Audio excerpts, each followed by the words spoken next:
우리한테는 굉장히 호기가 된 겁니다. 두산 에너빌리티니 뭐 이런 기업들 얘기하잖아요. 원전회사라는 거는 사업하는 회사가 원전회사고요. 우리나라는 거기 장비를 공급하는 회사이고 시공과 장비 부품 회사들이 거의 대부분이에요. 그래서 현대생물을 많이 뜨는 거예요. 현대건설이요. 그러니까 우리는 10년 후 전에 기다릴 필요 없이 이익을 낼 수 있는 기업들이 우리나라에 원전 기업들이 있어서 최소한 1년, 2년, 3년 안에는 좀 단기간 안에 이익을 추구하면서 올라갈 수 있는 공급 밴더에 들어가 있어요. 예, 안녕하십니까 구독자 여러분. 여기 처음 왔는데요. 여러분들이 궁금해 하시는 거, 지금 시장이 워낙 좋은데 또 시장이 좋은 반면에 또 어디서 꺾일까 우려도 있는 그런 상황입니다. 그런 부분에 대해서 전반적으로 뭐 제 말이 정답은 아니겠지만 여러분들이 많은 채널을 보고서 거기서 인사이트를 얻어가시지 않습니까? 그런 한 방탄주의 여러 명 중에 한 명이 되도록 오늘 여러분과 함께 말씀 나눠보도록 하겠습니다. 감사합니다. 최근 코스피가 5,500을 돌파했는데 현재 지수 위치를 어떻게 보고 계신가요? 네, 오늘 3.14% 올랐습니다. 오늘 독학 기준으로 5,522포인트가 됐습니다.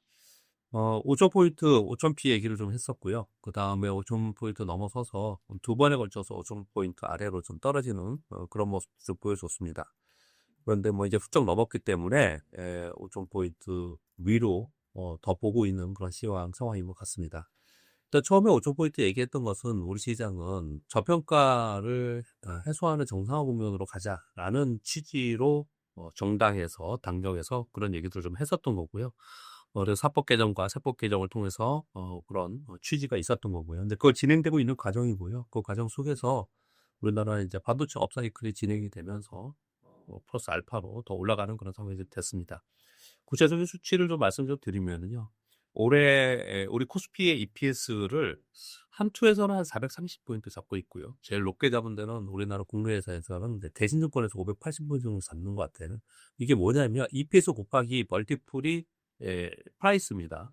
그러면 500포인트라고 만약에 잡으면 430하고 580 나누기 2를 했더니 500포인트 정도 되더라고 이제 해봤더니 500포인트 정도에서 곱하기 12배를 하면 6000포인트예요. 이게 이제 굉장히 높게 보는 사람들을 이렇게 얘기를 하는 거고요. 저는 그동안에 440포인트를 정도 봤습니다. 440포인트 곱하기 멀티플 P약 12배가 5280포인트예요. 그래서 5280포인트 정도 되면은 단기 조정이 있지 않을까 이렇게 생각을 좀 하고 있었습니다. 그럼에도 불구하고 더 올라가는 이유는 이제 두 가지 측면에서 말씀을 드려야 될 것 같습니다. 하나는 삼성전자 하이닉스는 추가 상승할 수 있는 요번에 영업이익이 나오고 있고요. 그리고 또 수급도 뒷받침되어 있는 그런 상황입니다. 삼성전자 하이닉스의 지금 차트 수급 그리고 올해 영업이익을 전반적으로 봤을 때는 지금보다는 더 위로 업사이드가 있다라는 측면이죠. 그러면 삼성전자 하이닉스가 올라가는데 지수가 떨어질 수가 없는 거잖아요. 네, 이런 부분들이 SK 하이닉스가 전체적인 지수를 더 끌어올리고 있다. 이렇게 한 부분을 볼 수가 있겠고요. 또 한 가지는 우리 너무 많이 올라가는 거 아니야? 아시아 평균이 12배에서 13배입니다. 그러면 뭐 아까 말씀드렸듯이 EPS 440을 놓고 12배라고 하면은 5,280불 테니까 이제 뭐 저평가는 아니고 아시아 평균 수준으로 들어왔다. 이렇게 좀 볼 수가 있지 않습니까? 근데 우리가 간과한 게 있어요. 그러면 남들은 서 있는데 우리만 올라왔느냐가 아니고요. 아시아 주요 시장 이 전부 다 올라가고 있어요.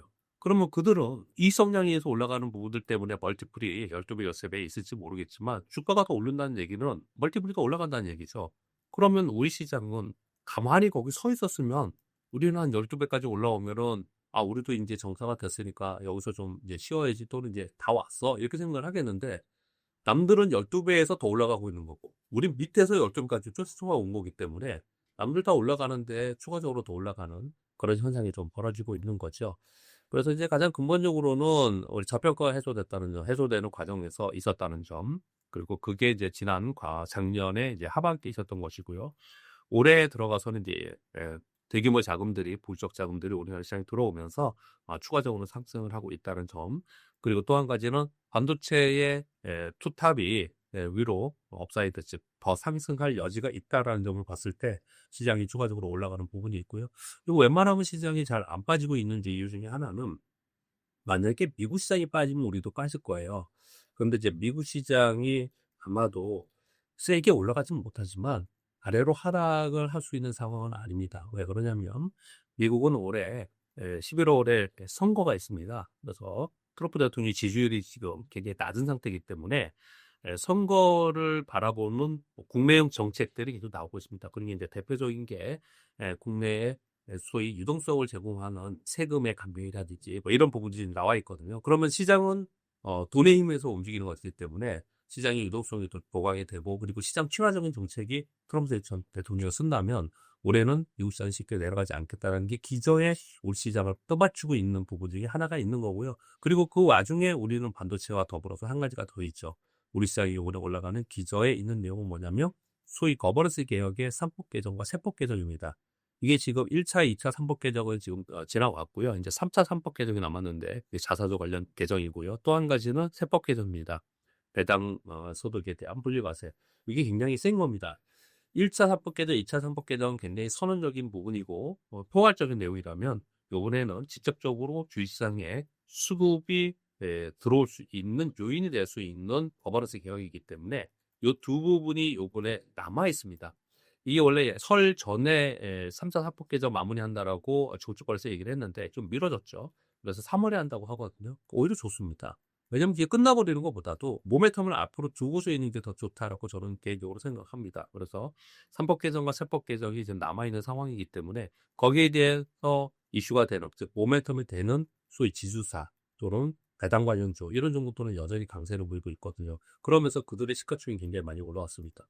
그리고 굉장히 우리 시장, 우리는 운이 좋게도 전 세계 시장이 탄탄하게 있다는 게 일단 기본 베이스에서, 그런 상황 속에서 반도체를 통한 우리의 이익 성장이 일어나는 것이고요. 거기에 정책적으로도 3법 개정과 세법 개정이 앞으로 이미 끝난 게 아니고 앞으로 닥칠 일인데 모멘텀이 지금 남아있기 때문에 시장이 강하게 움직이고 있다, 이렇게 볼 수가 있겠습니다. 정리해서 말씀드리면 5,500까지 왔는데 진짜 많이 온 거 아니냐, 이제 좀 쉬어야 되는 거 아니냐, 또는 꺾이는 거 아니냐, 뭐 이런 우려 또는 생각들을 좀 할 수 있을 것 같은데, 지금 단계에서 당분간 요즘에 나오는 건 뭐 2,000포인트 얘기도 나오고 뭐 굉장히 높게는 2,800포인트 얘기 나오고 있는데 사실 많이 오긴 많이 왔죠. 많이 왔습니다, 지수 자체는.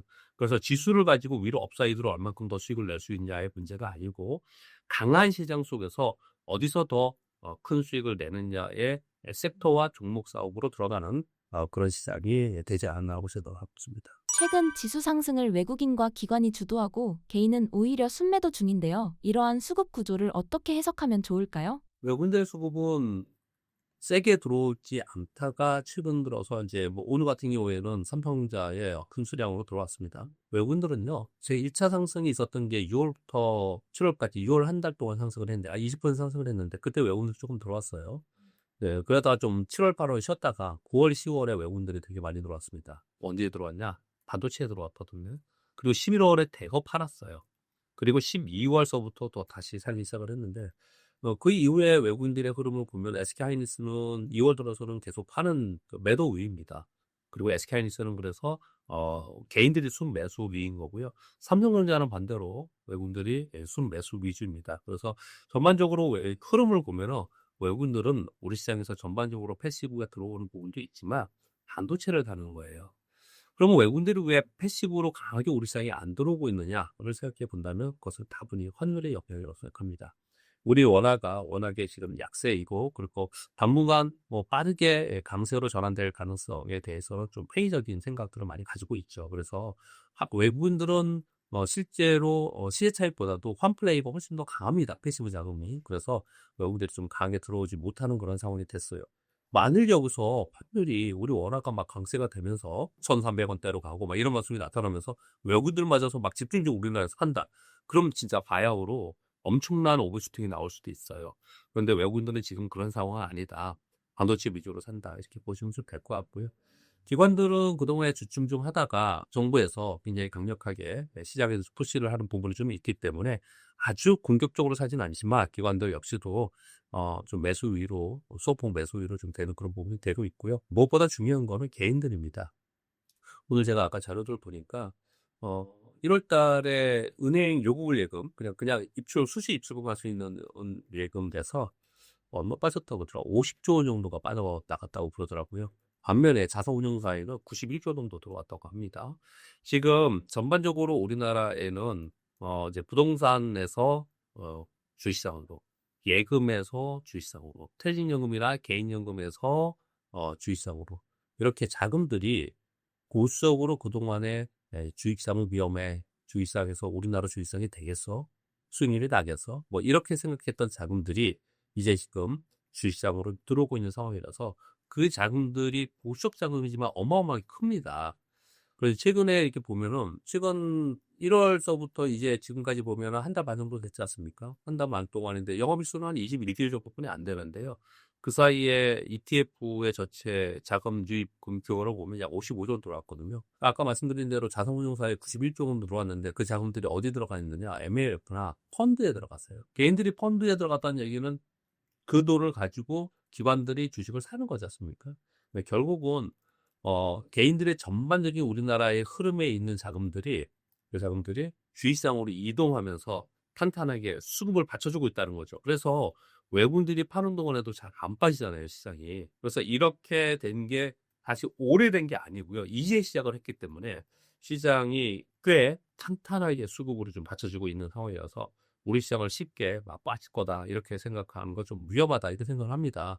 그러니까 왜 이 말씀을 드리자면요. 이제 많이 올라왔으니까 인버스 사야 되는 거 아니야? 한 살 가능성 되게 많거든요. 3,500포인트에도 인버스를 했고 그때부터 5,000포인트까지 막 인버스를 하다가 이제 5,000포인트 넘어서는 이제 도저히 못 잡겠다 그래서 이제 손절매하는 분들이 굉장히 많이 있었어요. 근데 지금 또 이제 그런 생각을 할지 모르겠는데 외부로부터 충격이 있어서 시장이 급락할 가능성은 있지만 지금 말씀드린 대로 우리 시장이 워낙에 지금 수급이 탄탄하게 있고 전체적인 인식의 변화가 생기고 있는 상황이기 때문에 만일 비중을 보이더라도 큰 폭이 아닐 수도 있어요. 그러니까 너무 그쪽으로 생각하지 마시고 시장이 견조한 상황이다라고 보시면서 그 수급 상황에서 나는 그러면 어느 쪽을 추종할 것이냐 이렇게 하는 것이 일단 상반기 내에서는 괜찮지 않을까. 저는 하반기 좀 위험하게 봅니다. 그런 부분은 뭐 다음 기회에 또 말씀을 드리도록 하겠습니다. 완전 태양광처럼 다양한 섹터가 번갈아 움직이는 모습도 보이는데 이럴 때 단기적인 테마와 시장을 이끄는 주도 섹터는 어떻게 구분해 볼 수 있을까요? 그건 뭐 우리가 심플하죠. 주도 섹터는 지수를 끌어올립니다. 그래서 대형주 위주로 되어 있고요. 그리고 이익성장이 동반하는 것은 이제 주도 섹터, 성장 섹터라고 얘기를 하고요. 테마는 이익이 따라오지 않으면서 모멘텀의 플레이를 하는 것을 이제 테마라고 얘기를 하고요. 그리고 그들이 올라갔자 지수가 올라가지 않아요. 그러니까 중소형주에 많이 있다라는 거죠. 이것을 테마라고 합니다. 그래서 이제 구분이 좀 되어 있는 상황이에요. 그런데 이제 이런 경우는 있습니다. 중소형주 위주로 테마가 막 이루어지고 있다가 그러다가 예전에 이제 2차전지가 그랬던 거예요. 그랬다가 이들이 이익 성장이 있다라고 하면서 올라가고 시가총액이 막 높아져 갖고 지수를 얘들이 끌어올려. 그러면 이제 주도 섹터가 되는 거예요. 사후적으로 주도 섹터를 판단하는 것이지 최초에 올라갈 때 그거 가지고 얘가 주도야 이렇게 얘기하는 사람 아무도 없거든요. 그래서 처음에는 테마이지만 이게 주도가 될 수 있느냐 없냐를 판단하는 것이 우리들의 몫인 거예요. 근데 그 기준점은 향후에 이익 성장이 있냐 없냐를 가지고 판단을 하는 거거든요. 지금 주도 섹터인 반도체는 올해 이익 성장이 있는 거잖아요. 그리고 그 전에 있었던 조선, 방산, 원자력은 계속해서 이익 성장이 있었습니다. 그리고 올해도 이익 성장이 있을 거예요. 방산 이익 성장이 늘어날 거고요. 그리고 조선도 그럴 거고요. 근데 이제 수준은 좀 떨어지지만 조선 같은 경우에는 그리고 원자력은 미래의 이익 성장을 가지고 지금 움직이고 있는 거. 특히 원자력의 기자재 같은 경우에는 이익이 지금 따라오고 있는 거거든요. 근데 이익 성장이 계속 있는 거예요. 이익 성장이 없는 쪽의 테마는 그러면 어떤 걸 얘기할 수 있느냐? 2017년도인가에 2018년도인가 보네요. 남북경협주 있었죠. 남북경협주가 있었는데 그래서 우리나라 기업들이 북한 가가지고 개성공단에서 뭐 했다고 했을 때 그럼 그 기업들이 이익 성장이 그렇게 나타날 수 있느냐? 그렇지 않고 그냥 끝났거든요. 근데 그게 이게 테마가 아니고 주도주다 막 그런 얘기를 하면서 그 종목들이 막 5배, 10배씩 간 적이 있었습니다. 결국은 다 원위치 있지 않습니까? 그런 차이점이 있다는 거죠. 그래서 테마는 또 어떤 특징은 있냐면 좀 단기적인 거고요. 그리고 주도 섹터는 단기적이지 않고 좀 장기적으로 끌고 갈 수 있는 거거든요. 그럼 이제 애매한 게 좀 있어요. 여러분들도 궁금하실 것 같은데 로봇 있잖아요, 로봇. 로봇은 지금 당장에 이익을 냅니까? 근데 이익이 그렇게 늘어나는 게 아니잖아요. 그런데 로봇은 그러면 테마일까요? 주도 섹터일까요? 이런 궁금증이 생길 수 있지 않습니까? 그러니까 당장은 아니지만 예전에 2차전지처럼 당장은 아니지만 우주항공과 로봇은 앞으로 대세의 AI 시대에 가야 될 길이고 그래서 그 기업들은 이익이 줄어드는 게 아니고 늘어나는 거 분명히 맞아요. 언제 늘어나는 문제인 거지 늘어나는 거 분명히 맞거든요. 그래서 로봇이 처음에 움직일 때는 로봇 테마라고 많이 불렀는데 지금은 로봇과 함께 로봇이 어디에 엮여 있냐면 방산과도 엮여 있고 우주항공도 엮여 있거든요. 그래서 우주항공 방산 ETF 부분도 이렇게 같이 섞어서 만듭니다. 그래서 얘네들은 테마가 아니고 주도 섹터로 자리매김을 지금 하고 있는 과정이라고 볼 수가 있어요. 요렇게 지금 로봇을 설명드리면 이해가 좀 되시죠? 그러니까 이익 성장과 그리고 지수를 이끌 수 있는 그 정도의 시총을 갖고 있느냐, 네, 이걸 가지고 테마 주도 섹터를 좀 구분할 수 있다. 그렇게 답변을 드리도록 하겠습니다. 네, 여기까지가 1부였습니다. 네.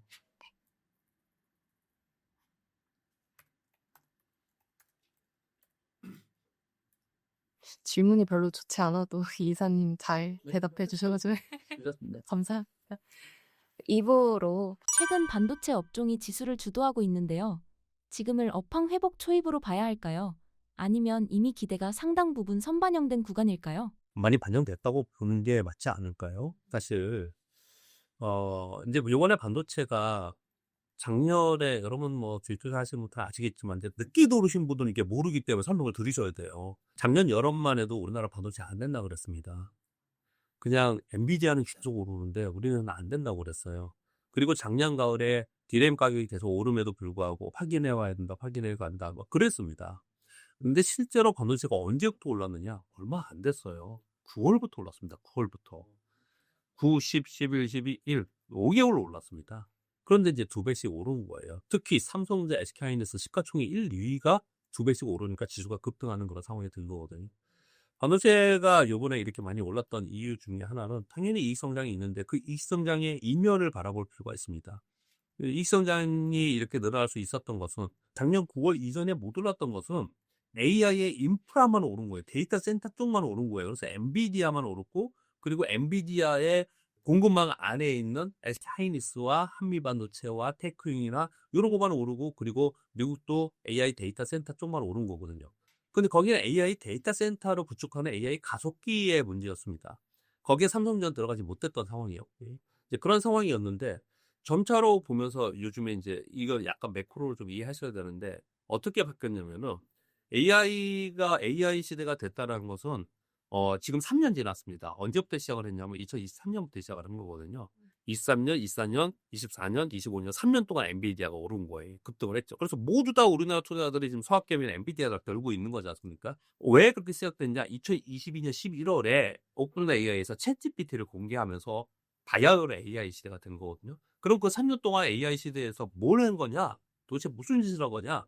인프라를 깐 겁니다. 계속. 데이터 센터를 계속 깐 거예요. 3년 동안 했습니다. 그럼 그게 끝났느냐? 끝나지는 않았어요. 왜?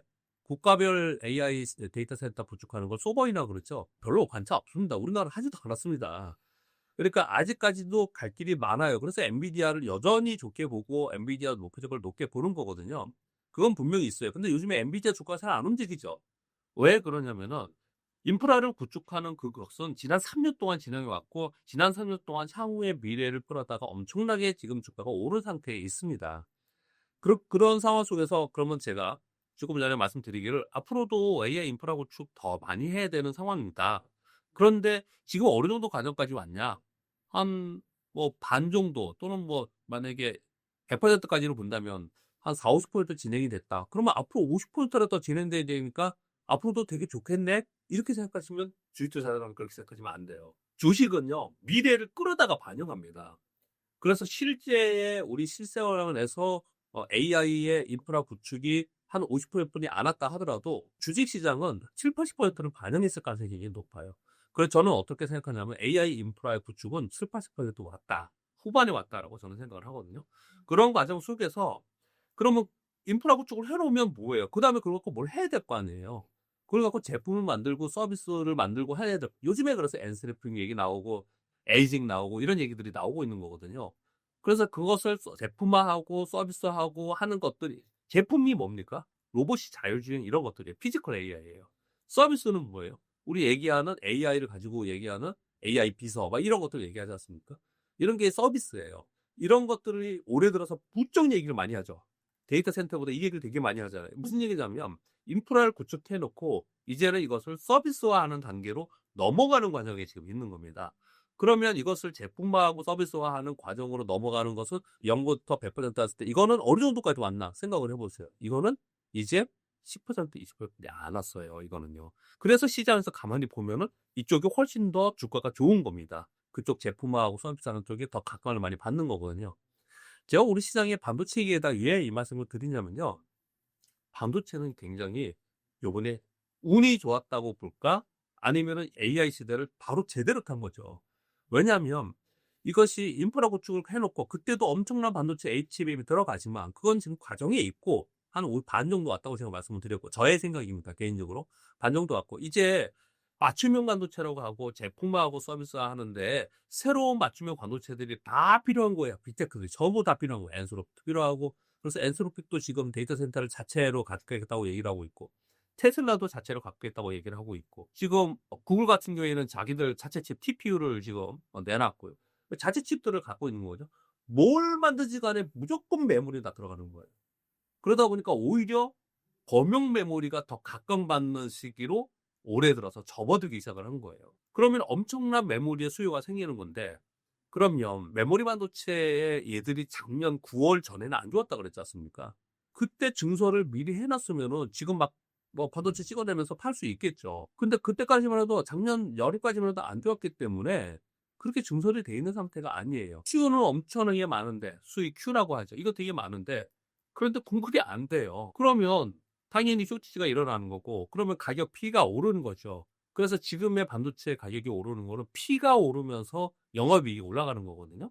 이 과정을 지금 겪고 있는 상황이라서 올해 굉장히 호기를 맞았고 그래 전체적으로 올해 코스피 전체의 영업이익을 작년에는 350조 얘기하다가 요즘에 좀 보수적으로 보는 데는 400조 정도 얘기하고 아주 세게 얘기하는 데는 500조 얘기하고 뭐 그렇습니다. 근데 뭐 400조에서 500조 사이에요. 한 420조, 430조 이 정도 봅니다. 그런데 삼성전자의 지금 영업이익을 어느 정도 보냐면 높게 보는 데들은 뭐 170조 보고요. SK하이닉스를 110조 이렇게 봅니다. 그럼 합쳐서 330조잖아요. 근데 제가 보기엔 너무 세게 보는 것 같고 모르겠습니다. 제가 보수적이어서 그런지 모르지만 너무 세게 부르는 것 같고 그냥 상식적으로 그냥 생각을 해보자고요.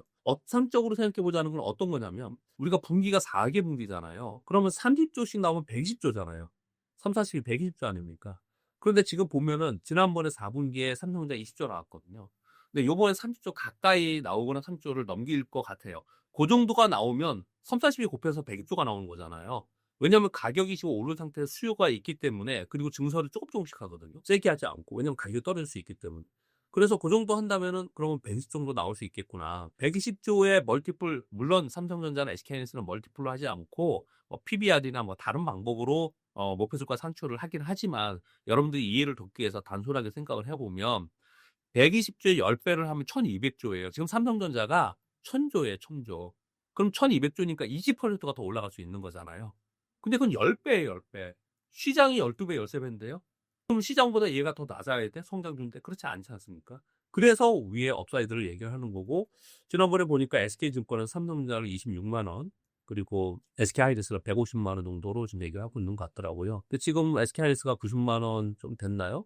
뭐 90만 원 살짝 근처 와 있고요. 그 삼성전자가 17만 원 정도 근처 와 있습니다. 오늘 도파했는지 좀 봐야 될 것 같은데 뭐 그런 상황이 있기 때문에 그러면 위로 업사이드가 아직도 26만 원, 150만 원 부르는데 그러면 삼성전자 20만 원 넘기겠구나. SK하이닉스 100만 원은 무조건 넘기겠구나. 이런 인식이 지금 있는 거거든요. 그렇다면은 지금 업사이드가 더 있잖아요. 그러니까 얘들을 가지고 가는 거고요. 아까 좀 전에 말씀드린 대로 전체를 400한 20조 정도로 놓고 볼게요. 그러면 제가 아까 말씀드린 대로 삼성전자가 120조라고 치고 그럼 SK하이닉스는 뭐 100조라고 하겠습니다. 그럼 220조예요. 그럼 두 개 합쳐서 우리 코스피의 전체 이익의 60%가 넘거든요. 그러니까 얘들이 가면은 시장은 가는 거고 얘들이 빠지면 시장은 빠지는 거라서 내가 얘를 가지고 있던 안 가지고 있던 시황은 무조건 얘를 가지고 판단하면 된다라고 보시면 될 것 같고요. 그리고 이번 시장의 시장 수익률을 추정하기 위해서는 일단은 얘들을 좀 들고 있어야지 시장 올라갈 때 같이 올라가고 내가 플러스 알파를 추구할 수 있는 이런 거래를 할 수 있기 때문에 지금 상황에서 삼성전자, SK하이닉스 위로 너무 많이 올랐고 먹을 게 별로 없고 뭐 좀 불화를 하고 또 빠지면 어떻게 내가 고점 잡는 거 아니야 이렇다 하더라도요 얘들의 비중은 있어야지만 시장을 좀 따라갈 수 있다 그 말씀을 좀 드리고 그리고 우리 시장은 지금 반도체가 이끌고 가는 시장이고 그리고 반도체가 굉장히 호기를 맞아 있는 그런 상황이라고 이렇게 볼 수가 있어요.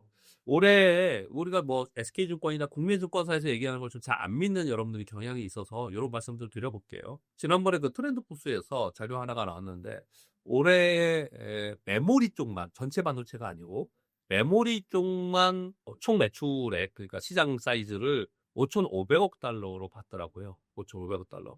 작년에 얼마였냐면요. 2,350억 달러 정도 됐어요. 거의 2배입니다. 올해 2배로 지금 보고 있습니다. 그만한 수치가 있기 때문에 그들이 고는 거거든요. 시장 조사를 다 하거든요. 그래서 5,500억 달러를 한번 믿어보자고요. 그냥 일단. 그 5,500억 달러면 우리나라 돈으로 하면 한 820조 됩니다. 그냥 800조로 계산하겠습니다.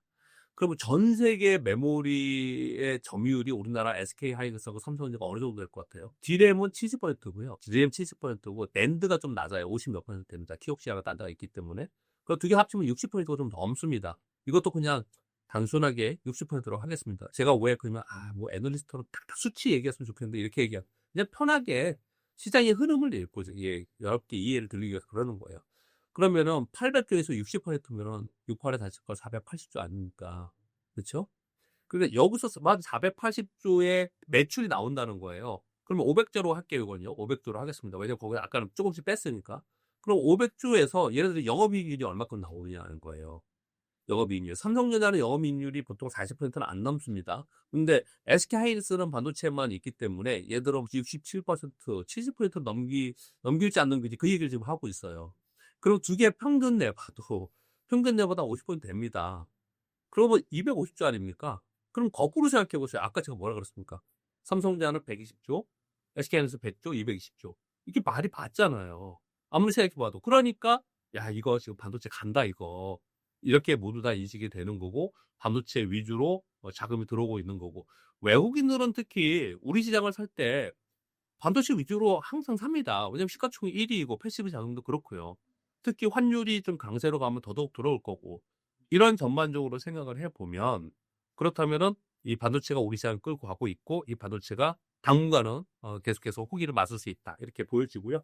그러면 맨날 좋게만 얘기를 했는데 언제쯤 그러면 고점을 찍고 또는 나는 조심해야 되느냐 이런 부분들에서 팁을 잠깐 드리면요. 지금 반도체 가격이 오르면서 영업이익이 올라가는 거지 않습니까? 그럼 한마디로 얘기하면 영업이익이 둔화되거나 떨어지기 시작하면 못 갈 거 아니에요. 그렇죠?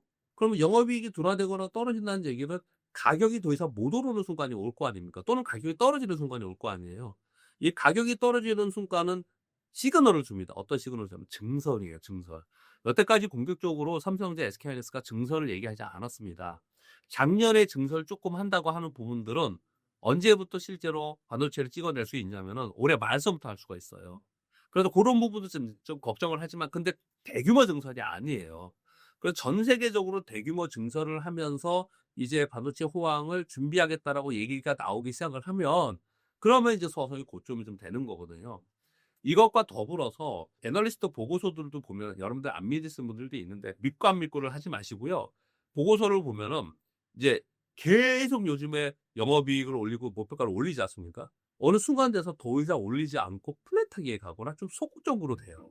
이런 순간이 되면은 이제 감익이 되거나 아니면은 이제 영업이익률이 떨어지거나 아니면 영업이익의 성장률이 떨어진다는 얘기네요. 그렇게 되면은 반도체는 어떤 특징을 갖냐면 실제로 반도체 가격이나 반도체 성장이 기업의 성장이 1년 후에 일어나면 1년 전에 이미 주가는 고점을 찍고 내려갈 가능성이 굉장히 높습니다. 그러면 2028년에 고점이다 그러면 2027년에 꺾일 거고 2027년에 내년에 고점이라고 생각하면 올해 안에 이게 꺾일 가능성이 있거든요. 근데 그 생각을 항상 하고 계셔야 되는 부분은 분명히 맞아요. 근데 그 시그널을 뭐냐? 증설을 가게 하느냐? 증설을 가게 하느냐? 또는 보고서들을 보니까 이제 좀 플랫하게 막 계속 올리다가 이제 그걸 하지 않는 어떤 순간이 오면은 그러면 이제 서서히 빠지지는 않겠지만은 서서히 이제 고점을 인식하면서 주가는 먼저 달려오기 때문에 고점을 인식하는 그런 단계에 들어가지 않을까 그렇게 생각을 하는데 그게 단기간에 올 것 같지는 않아요. 왜냐하면 지금 말씀드린 이 두 가지가 올 상반기에 갑자기 감익이 될 거야. 증설을 공격적으로 할 거야. 이런 게 나올 가능성은 거의 없거든요. 그래서 올 상반기까지는 그래도 SK 하이닉스를 바라보면서 전체 시장을 바라보면서 가져가는 게 맞지 않을까라고 생각하고 있습니다. 최근 증시가 많이 회복됐다는 말도 나오지만 실적 대비 주가가 여전히 낮은 종목들이 한국 시장에 남아있다고 보시는지 궁금합니다. 충분히 남아 있다고 생각합니다. 물론 제가 볼 때는 어떤 종목들은 이익 성장을 바라보고 간 종목들, 그리고 수급이 받쳐져 있기 때문에 올라간 종목들도 있는데, 그들 종목이 올라가면서 덩달아서 따라 올라간 종목들이 좀 고평가되는 종목들도 반면에 있다고 생각합니다. 그러니까 지금 굉장히 센 종목들 중에서, 센 종목 그냥 말씀드릴게요. 뭐 조방원 이런 실적 말고요. 최근에 나오는 것들은 뭐 태양광도 있고 우주항공도 있고 뭐 이런 것들이 있지 않습니까? 로봇도 있고. 예를 들어 보면은 진짜 고평가 수준으로 들어가는 그런 종목들이 있긴 있어요. 네, 그래서 그런 부분에 또 한편은 좀 조심할 필요도 있다고 저는 생각합니다. 항상 대장주를 갖고 있었을 때는 별 걱정이 없는데, 그 밑에 있는 주식을 샀을 때는 대장주를 쳐다보고 있어야 됩니다. 제가 조금이라도 밀리면 내 건 크게 밀릴 수 있기 때문에 그런 고민을 좀 하실 필요가 있다고 생각을 하고요. 또 하나는 지금 말씀 주신 대로 지수가 이렇게 많이 올라왔음에도 불구하고 아직까지 저평가 종목이 있느냐? 있어요. 어디에 있습니까? 중소형주에 있습니다. 중소형주에. 대형주들은 거의 순환하면서 많이 올라왔어요. 지금은 AI 시대라고 했습니다. 거기에 조망으로 먼저 올라왔고요. 우주항공이 있고, 뭐 자율주행이 있고, 로봇 있고, 뭐 태양광 있고, 막 이런 것들이 있지 않습니까? 이런 것들이 지금 올라오고 있는데, 거기에 조금이라도 관여되어 있는 대형주들은 다 올랐어요. 거의 대부분요. 근데 중소형주는 못 오르고 있는데, 지금 여러분들이 제일 중요하게 생각해야 되는 거는, 반도체도 굉장히 중요하고, 뭐 미국 시장도 중요하지만 제일 중요하게 생각하는 건 뭐였냐면요, ETF입니다. ETF. 지금은 ETF로 자금 쏠림이 현상이 좀 나타나고 있는데, 여기서 지금 시장을 해석해야 됩니다. ETF로부터 시장을 해석하려고 자꾸 노력을 해야 됩니다. 어떤 의미냐면요, 생각을 해보세요. 시장이 5,000포인트 이상 갔더니 이제 주식을 하겠다고 들어오는 사람들이 있어요. 예전에 2021년도에 고점에서 보수적으로 마지막에 들어오는 사람들도 있었습니다. 그것처럼 지금 들어오는 사람들이 분명히 있는데, 지금 들어오는 사람들의 자금이 어디서 들어오냐를 가만히 봤더니 아까 말씀드렸듯이 예금에서도 들어오고, 그리고 정부에서 또 밀어붙이고 있으니까 부동산에서도 들어오고 있고요. 그리고 퇴직연금이나 개인연금이나 이런 거 갖고 하는 사람들도 있어요. 특히 요즘에 이제 걱정스러워서 제가 이런 방송을 좀 하고 다니는데요. 이제 뒤늦게 한번 개인으로 생각해 보세요. 어떤 사람이 있을까 생각해 보세요. 뭐 예금이나 부동산에 가는 사람은 뭐 자기 돈으로 했으니까 상관이 없는데, 물론 큰 걱정 안 해도 될 것 같은데, 내가 40대 중반의 가장이에요. 그런데 주식시장 엄청 좋은데 내가 뭐 캐시플로우가 이렇게 많지 않아. 근데 좀 돈 좀 남들 벌었다고 하니까 나도 돈을 벌고 싶어요. 그런데 현재 뭐 현금을 갖고 있지 않으니까 대출을 받아야 되는데, 대출 받으려면 와이프한테 혼날 것 같아. 그래서 대출 받지도 않고 돈도 없고 남들은 돈 못 나는데 이거 어떡하지 하고 있는데, 가만히 방송을 보니까 퇴직연금으로 해서 주식을 할 수 있다네. 개인연금으로 해서 할 수 있다고 그러네. 그러면 사람들은 저렇게 해서 돈을 버는구나. 그래서 나도 해봐야겠다라고 해서 퇴직금연금 들어갔더니 거의 몇 천만 원 있어요. 그걸 가지고 내가 30%는 현금성 자산하고 70%는 펀드나 ETF를 살 수 있다라고 하니까, 그 안에서 DC형으로 고쳐서 이걸 해봐야겠다. 이런 자금들이 요즘에 많이 들어오고 있어요. 이게 모여서 큰 돈이 되는 거라고 저는 생각을 하거든요. 근데 문제는 ETF는 개별 종목처럼 움직입니다. 여러분 요즘에 보시다시피 ETF도 하루에 8% 오르고 8% 깨져요. 만약에 지수가 한 ETF는 지수 ETF도 있지만 종목 섹터별 ETF가 더 많기 때문에, 섹터별 ETF를 거래했을 경우에 지수가 만약에 한 15%에서 20% 조정 보이잖아요. 얘는 바로 반토막 납니다. ETF 그럴 수 있거든요. 근데 ETF를 안전하다고 생각을 하시는데 그렇지 않아요. 그래서 이제 그렇게 하시면 안 된다라는 제가 걱정스러워서 그런 얘기를 좀 많이 하거든요. 물론 이게 대세이기 때문에 나도 동참해서 수익을 내야 되는 건, 적극적으로 해야 되는 건 분명히 맞습니다. 그러나 남들 한다고 무조건 하는 것은 아니라고 생각을 하거든요. 왜 제가 지금 아직도 저평가 종목이 있냐라는 질문에 이렇게 장황하게 ETF까지 얘기를 하냐면요, 지금 시장은 중성주의 저평가 종목이 많이 있음에도 불구하고 중소형주는 못 오르는 시장이 지금 됐습니다. 왜냐하면 첫 번째, 소위 우리 시장의 저평가의 정상화를 얘기하면서 거버넌스 개혁을 얘기했는데, 거버넌스 개혁은 거의 대부분 대형주를 얘기하는 겁니다. 중소형주도 아직까지 차례가 오지도 않았어요. 대형주 위주로 거버넌스 개혁을 하면서 자사주 조각도 하고 이 배당을 많이 하고 그래요. 중소형주는 성장주가 많기 때문에 그럴 여력이 없습니다. 그래서 거기서 소외됐어요, 일단. 두 번째, 일단 반도체 가는 동안에도 좀 소외되어 있었고요. 그리고 요번에 올해 들어서는 지금 말씀드린 대로 ETF로 어마어마한 자금이 들어오고 있는데, ETF에 들어가서 예를 들어서 우주항공 ETF라고 쳐요. 우주항공 ETF, 뭐 방산주 ETF 들어가 보세요. 들어가면은 구성 종목이 있을 거 아니에요. 구성 종목을 가만히 보면은 시가총액 비중대로 구성 종목을 만들어 놨거든요. 거기에 자기네들이 만약에 우주항공 ETF보다 우주항공 ETF에 어떤 종목을 담을 것인지를 이제 운용사에서 판단을 합니다. 회의를 해서.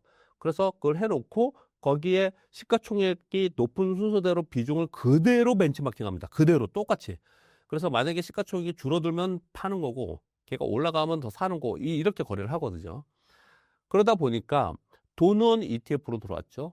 ETF의 구성 종목은 시가총액이 낮은 중소형주가 그 안에 들어있나요? 없어요. 거기는 다 대형주 위주로 들어와 있습니다. 그러니까 지금 돈이 들어와서 시장에 자금이 유입되어 가지고 그 혜택을 받는 것은 거의 대부분 주형주 이상의 대형주가 혜택을 받으면서 올라가고 있는 거고요. 중소형주는 그런 수급적 혜택도 못 받고 있습니다. 그래서 부랴부랴 지금 당정에서 지금 다시 코스닥 활성화 정책 나오고 중소형주에도 활성화 정책 나오고 이런 것들이 하겠다라고 하는 거거든요. 근데 이제 이건 경과를 좀 지켜봐야 되는 부분이고요. 지금의 상황은 거의 대부분 자금들이 대형주 위주로 ETF를 통한 패시브 자금으로 들어온다는 것을 인지하고 봐야 된다는 거예요. 그래서 중소형주를 갖고 있는 분들은 지금 수익률이 안 좋거나 마이너스, 이 시장에 마이너스 나는 사람들도 있을 수 있는 거거든요. 중소형주에서는요. 그래서 중소형주에서는 상대적으로 계속해서 저평가를 받고 있는 상황이었고요.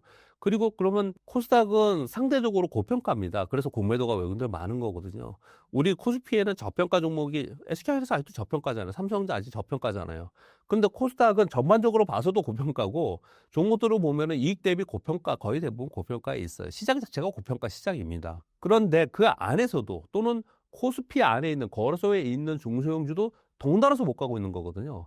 걔네들 중에는 진짜 실적 보면은 말이 안 되는 종목들 되게 많아요. 실적이 뭐 200억 나요.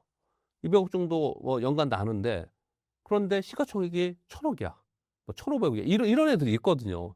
영업이익이 200억이면 성장주라고 하면 200억이면 곱하기 10배 하면 2천억 이상은 돼요. 3천억, 4천억은 가 있어야 되는데 지금 아직까지 그 밑에 있는 애들이 있는데 얘들은 왜 그러냐? 아까 말씀드린 대로 지금의 돈은 그냥 ETF를 통해서도 가든지 아니면 대형주에서 가든지 거버넌스 개혁을 가든지 여기에 들어가 있어서 중소형주에는 지금 아직도 저평가 종목은 상당히 있긴 있습니다.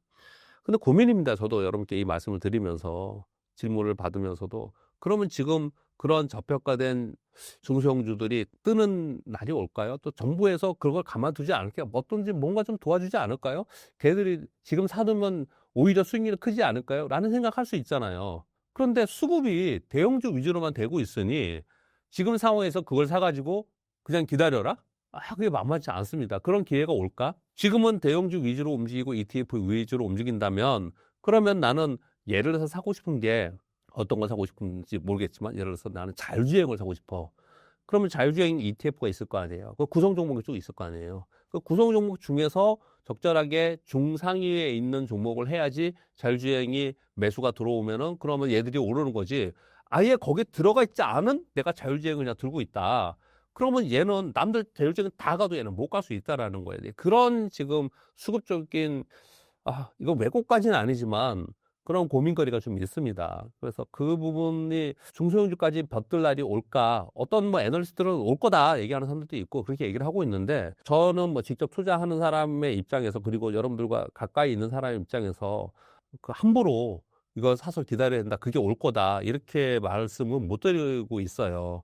근데 지금 질문에는 아직까지 저평가 종목이 있느냐 할 때는 저평가 종목이 있습니다. 있는데 그 대부분 중소형주에 있고 대형주들은 이제 선순환하면서 꽤 올라온 상황이다라고 지금 대답을 좀 드려야 될 것 같아요. 그 선택은 제가 말씀을 충분히 드렸으니까 여러분 몫으로 좀 넘기도록 하겠습니다. 특히 로봇주나 자율주행 관련 종목을 투자로 연결할 때는 단순한 기대감과 실제 기업 가치 사이에서 어떤 점을 가장 조심해서 봐야 한다고 보시나요? 일단 로봇이나 우주항공이나 뭐 이런 것들은 저는 계속해서 투자해야 되는 섹터라고 생각을 합니다. 왜냐하면 투자를 너무 어렵게 생각하지 마시고요. 시황은 돈입니다. 돈. 시장에 돈이 들어오면 시장은 좋은 거고요. 돈이 빠져나가면 시장은 안 좋은 거예요. 시장에 돈이 들어오게 하는 가장 기본적인 정책이 뭡니까? 금리 인하예요.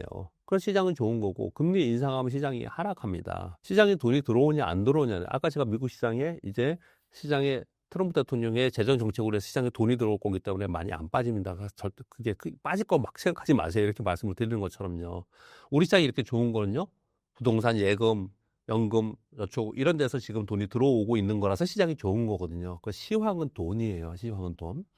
그리고 실제로 우리가 어떤 주식, 어떤 섹터, 어떤 ETF를 살 거냐에 수익을 내는 종목 선택은요, 그 돈으로 하는 게 아니고 정책으로 하는 겁니다. 정책인데 어떤 정책이냐? 기술 혁신에 의한 정책 또는 정부 정책에 의해서 하는 거예요. 조선 방산 원자력이 작년에 좋았던 이유는 트럼프 대통령이 당선됐기 때문에 그런 거예요. 트럼프 대통령의 정책에 맞아 떨어지기 때문에 그러는 겁니다. 마스가도 그래서 움직였던 거고요. 그래서 정책에 맞아 떨어지는 거거든요. 우리나라 정책은 뭡니까? 거버넌스 개혁 얘기하면서 소위 그 자사주 많은 기업들 또는 배당성이 높은 기업들이 앞으로 좋아질 거다. 그러니까 그 정책에 맞는 기업들이 움직이는 거지 않습니까? 기술혁신과 정책에 의해서 섹터와 종목을 선택하는 건데요. 정말 단순히 생각을 해보시자고요. AI 시대, 아까 말씀드린 일부에서 말씀드린 AI 시대로 다시 돌아가 볼게요. AI 시대가 지금 우리가 진행이 되고 있어요. 주식 투자를 그때 해보신 분이 이 방송을 들으신 분 많지는 않으실 것 같은데요. 저는 이제 95년도에 증권사에 입사를 했기 때문에 IMF 외환위기도 맞고 IT 버블 붕괴도 맞았는데, IT 버블 붕괴 그때 IT 혁명이 있었는데 그 IT 혁명이 뭐냐면 인터넷 혁명이었습니다. 그 전에 인터넷이 없었어요, 여러분. 스마트폰 쓰고 이거 그게 오래된 게 아니에요. 인터넷이 없었습니다. 우리 인터넷으로 모바일 거래하는 거 이런 거 진짜 오래된 게 아니에요. 그전에는 그게 없었습니다. 인터넷 시대가 된 거거든요. 그래서 인터넷에 IT에 어마어마한 상승률이 있었다가 그 다음에 반토막 나는 버블 붕괴가 일어났거든요. 근데 그 인터넷 시대의 결과물이 뭐냐면 오늘의 우리가 밥을 하고 있는 스마트폰, 애플. 인터넷 없으면 이게 됩니까? 아마존, 전자상거래, 구글, 넷플릭스 이거 다 인터넷이 됐기 때문에 오늘의 이 시대를 우리가 살고 있는 거거든요. 그걸 그대로 AI로 가져볼게요. 인터넷 시대를 20년 넘게 우리가 살아왔습니다. 이제 인터넷 시대에 애플 지금 스마트폰이 계속해서 스마트폰 판매가 늘어날까요? 아니에요. 계속 줄고 있습니다. 스마트폰 판매는요. 다른 걸로 수익을 내고 있는 거지. 넷플릭스는요. 고속 성장을 하다가 이제 계속해서 새로운 컨텐츠를 만들어내야 되는 거잖아요. 이제 한계에 많이 다다른 거예요. 전자상거래도 그렇고 한계에 많이 다다른 거예요. 그런 한계에 다다른 상황 속에서 AI가 화두가 된 겁니다. 그러면 이제 AI는 인프라 구축을 3년 동안 했고 이제 제품과 서비스는 이제 시작을 한 거니 지금으로부터 이게 10년이 될지 20년이 될지 꽤 오랜 동안 갈 거란 말이에요. 그 오랫동안 가는 과정 속에서 또 10배짜리 기업이 나오고 주식이 나오고 이런 현상이 나타나는 것이 우리는 이제 가야 될 길입니다. 그 사이에 IT 버블 붕괴처럼 AI 버블 붕괴는 저는 있을 거라고 생각합니다. 다만 올해는 아닐 거라고 생각하니까 올해는 적극적으로 투자를 하는 것이지 앞으로 있을 거라고 생각합니다. 그런 상황 속에서 그러면 이 AI가 제품화되고 서비스화 돼가지고 앞으로 어떻게 될 것인가에 대해서 우리는 가늠을 못할 가능성이 굉장히 높아요. 1999년도, 2000년도에 나중에 넷플릭스에서 내가 영화를 볼 거야. 이런 상상을 대부분 사람들은 못했습니다. 이제 유튜브에서 구글에서 쇼츠를 해갖고 막 뭔가 우리가 맨날 볼 거야. 이런 상상을 1999년도에는 주식 투자자들은 생각을 못했습니다. 앞으로 생각을 못할 것들이 굉장히 많아요. 그러나 생각할 수 있는 건 있어요. 뭐냐? 바야흐로 자율주행이라든지 로봇이라든지 우주항공이라든지 이런 테마는 옛날에도 있었어요. 그러나 그냥 테마로 끝났습니다. 왜? 이게 구현이 안 됐어요. 근데 이제는 그게 구현이 될 가능성이 아주 높습니다. 왜? AI 때문에요. AI의 인프라 구축 때문에 이제는 가능성이 훨씬 더 높아진 겁니다. 그래서 로봇이 성공하면 자율주행이 성공하는 거고요. 자율주행이라는 게 로봇이 운전하는 거니까 자율주행 성공하는 거고요. 그리고 우주항공 지금 스페이스X하고 XAI가 그 합병한다는 것도 그런 지금 말씀드린 이런 맥락이거든요. 이런 맥락에서 있을 수 있는 거고요. 그래서 요 세 가지만 질문 주셨으니까 거기에 대해 답변을 드리면 이거는 어차피 세상의 기술 혁신에 의해서 가야 되는 길이지 않습니까? 그러니까 당연히 여기서 투자를 하는 건 분명히 맞거든요. 그런데 주가가 엄청 많이 왔단 말이에요. 어쩜 많이 왔어요. 그래서 여기서 이제 두 가지 팁을 드릴게요. 한 가지는 혹시 넣으면 가다가 낙오되는 기업도 있을 수 있을 거 아니에요. 내가 잘못 투자해가지고 가다가 망하는 기업이 있고 성공하는 기업이 승자 독식을 하는 거거든요. 기술 혁신이라는 거는. 그런데 내가 잘못 선택하면 안 되잖아요. 그러니까 뭔지 내가 잘 모르니까 걔들을 모아놓은 ETF를 사는 거예요. 자율주행 ETF, 우주항공 ETF 이런 ETF를 사는 거고요. 그리고 그들을 보면서 이제 너무 고점 아니야? 사실 그들 종목들 중에서 제가 아까도 잠깐 말씀드렸지만 이거 너무 고평가인 종목들도 눈에 많이 띕니다. 사실이요. 그러니까 무조건 이게 성장이라고 하면서 추정하면서 가기보다는 얘들이 그러면 야, 멀티플이 50배가 되니까 뭐 80배가 되니까 고평가가 아니고 이렇게 판단할 수가 없습니다. 왜냐하면 이미 얘네는 수십 배예요, 다.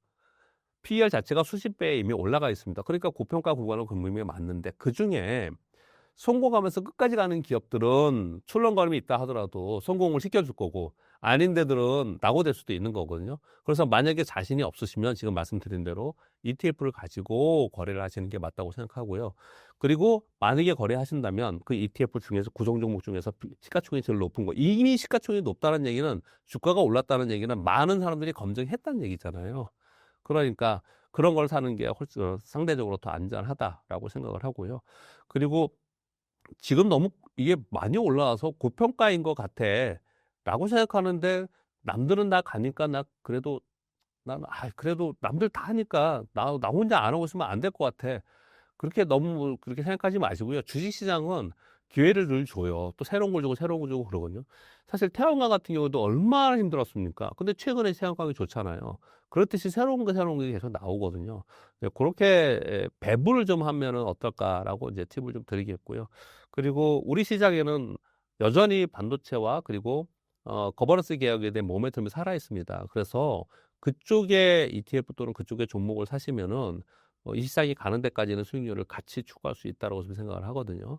그렇게 좀 생각을 하시고 이익이 뒤따라오지 않으면서 미래의 성장성만 가지고 가는 거는 중간에 가다가 만약에 빠질 때 좀 깊게 빠질 수도 있어요. 그런 부분들은 좀 고민을 하셔야 될 것 같습니다. 최근 미국과 유럽에서 원전 관련 규제 완화 움직임이 나오고 있는데요.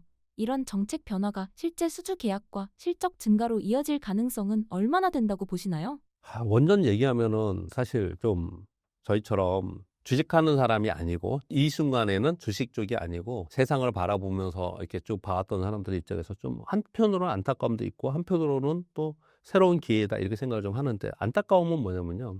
사실 원전이나 아니면은 이제 구에너지에서 벗어나고자 탈피하고자 하는 소위 탄소 중립을 하자고 하는 데들이 유럽이었습니다. 근데 지금 유럽이 다 그걸 포기하고 원전을 하고 그리고 재생에너지를 좀 늦추고 이런 것들을 좀 하지 않습니까? 이렇게 된 이유는 우크라이나 전쟁 때문에 그랬죠. 러시아 우크라이나 전쟁이 발발하면서 에너지원을 러시아 의존도가 굉장히 높았던 유럽이 큰 타격을 입었습니다. 그래서 이거 안 되겠구나.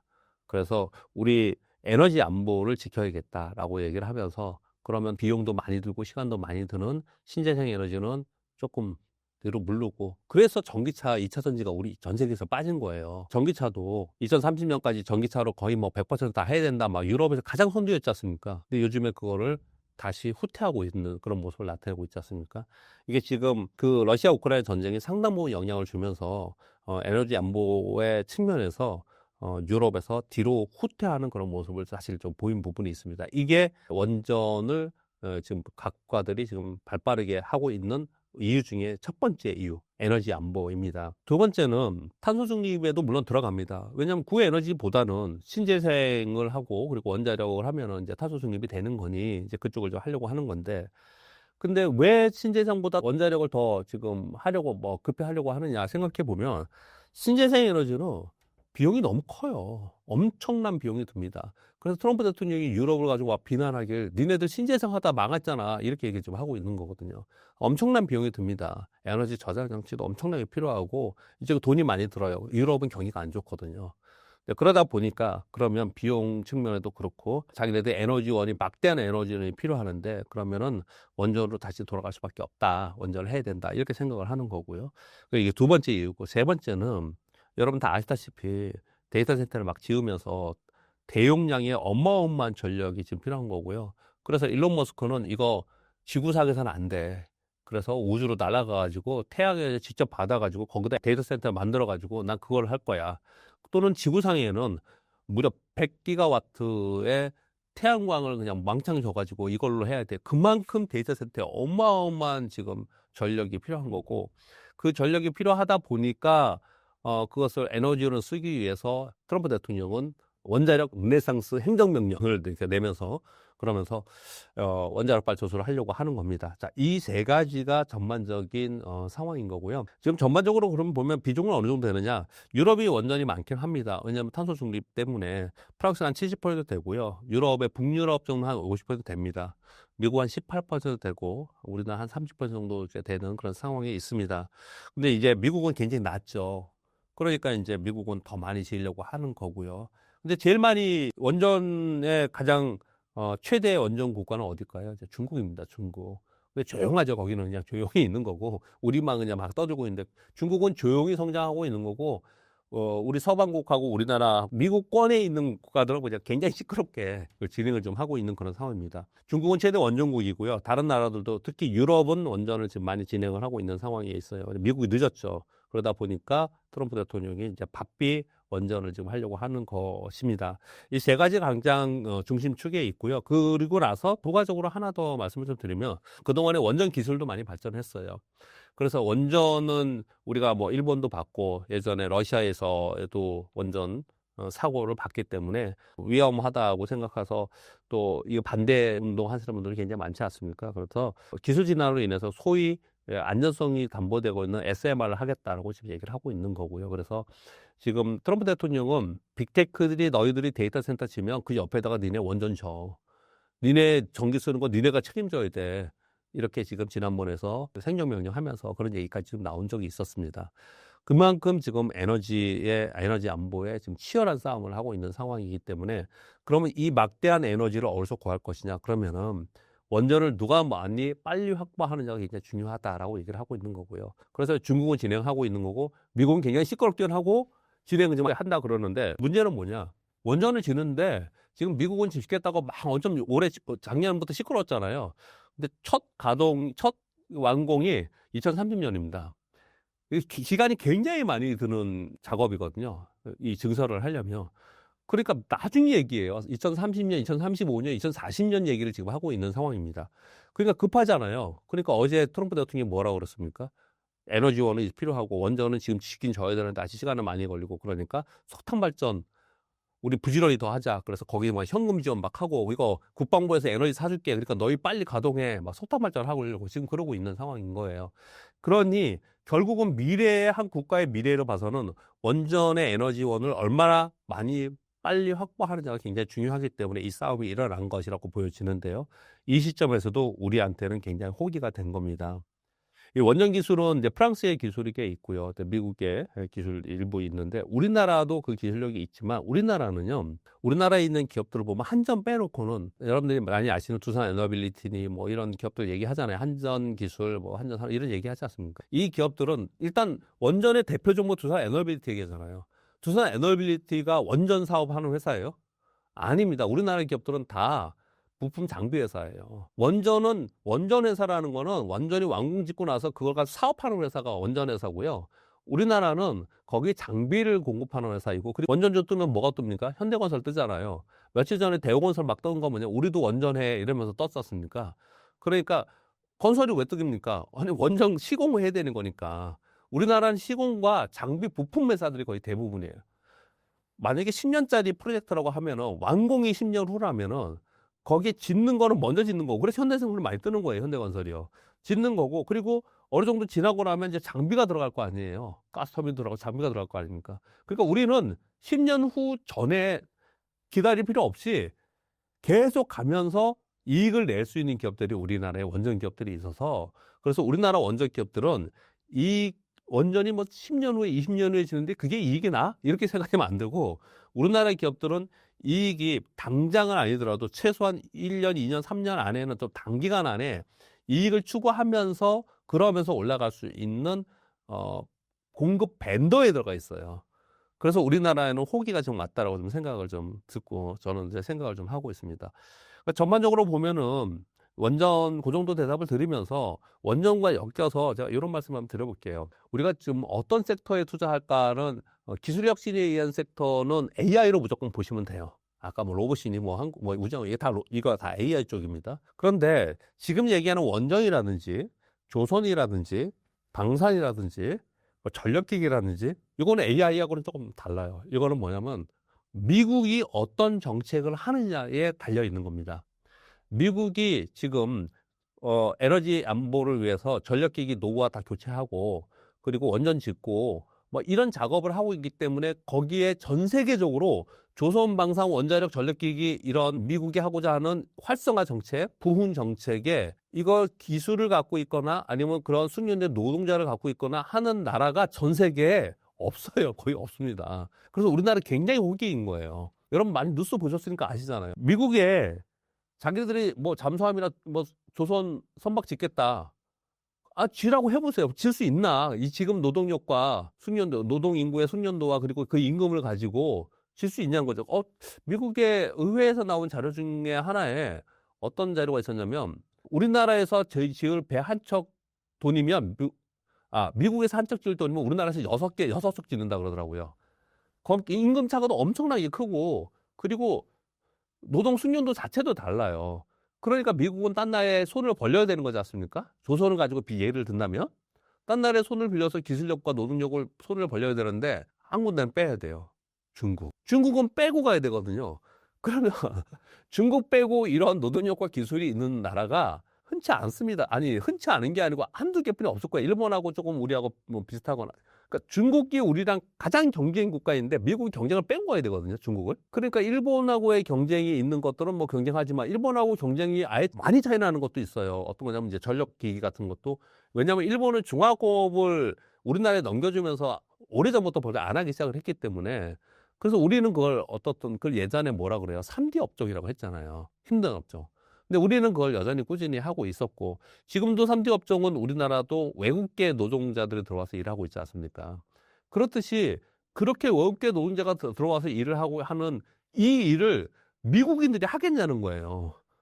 그래서 우리한테 기회가 온 거거든요. 그래서 미국이 어떤 정책을 하는가 보고 그 정책에 노동자와 인력과 이런 것들이 필요하는데, 또는 공급망, 부품도 필요하고 이런 거 다 필요한데 미국 자체로 하지 못하는 걸 우리한테 분명히 손을 벌릴 가능성이 굉장히 높고, 그러면 거기에 맞닥뜨린 그 기업과 그 섹터는 굉장한 수혜를 입는 거거든요.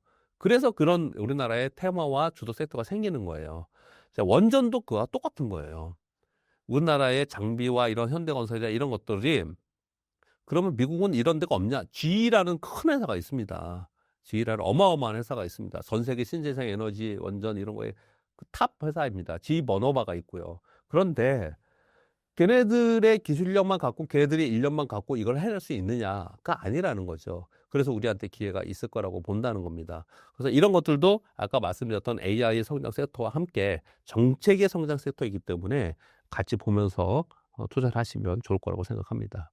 원전 산업이 확대된다면 두산에너빌리티 같은 대형 EPC 기업이 안정적인 선택일까요? 아니면 기자재 부품 기업이 더 높은 수익률을 기대할 수 있을까요? 일단은 아까도 말씀드렸죠. 우리가 여러분 지금 질문에 이렇게 답변을 드릴게요.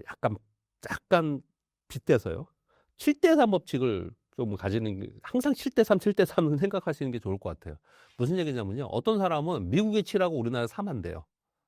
내가 주력으로 어디에 7을 할 거냐를 항상 정해두는 거예요. 미국에 7하고 뭐 여기는 3하고 뭐 30%하고 뭐 이렇게 하는 사람이 있고, 그래서 난 반도체만 하고 싶어. 그러면 삼성전자 SK스를 70% 하고 소부장을 30% 하고. 이해되시죠? 이런 것들이 이해되시죠? 그러니까 70%는 조금 더디더라도 큰 수익을 내기 위해서 좀 장기적으로 가져가는 것들로 쭉 가져가고, 나머지 한 30%는 현금도 뭐 10% 가지고 있던, 아니면 30%를 다 풀로 운용하던 간에 약간 액티브하게 움직일 수 있다라는 거죠. 그걸 원전에 그대로 대입을 하면은 어떻게 해야 되는 거냐면, 일단 원전 기술에, 일단 원전을 한다 그러면 무조건 한전 기술, 한전 KPS, 한전 산업, 얘네들이 주축으로 갈 거란 말이에요. 그리고 두산에너빌이 갈 거란 말이에요. 얘네들 중에 선택을, 얘네 대형주 중에서 70% 무조건 여기 있어야 돼요. 제가 생각하기에는. 그래야지 그걸 따라갈 수 있으니까. 제가 보니까 요즘에 뭐 한전 산업도 좋고 한전 기술도 좋고 좋더라고요. 두에비를 해도 되고요. 얘네들을 사고 원전만 내가 만약에 한다면, 다른 거 빼고 원전만 한다면 얘네들이 해놓고, 그리고 그 밑에 보면은 뭐 우진도 있고 뭐 되게 많아요. 종목들. 그런 종목들을 나머지로 해야 되는 거지. 그냥 내가 100을 갖고 그 부품 조그만 주식을 해야 된다. 그럼 자칫 잘못하면 지금 시장에서 소외될 수도 있다라는 부분들이 있고, 그리고 걔네들은 등락이 심해서 화끈할 수도 있지만 빠질 때도 화끈하게 빠집니다. 그래서 7대3을 생각하시면서 항상 어떤 섹터든 간에 7대3을 생각하시면서 배분하면 좋지 않을까라고 생각합니다. 신사임당 구독자분들께 한마디 부탁드립니다.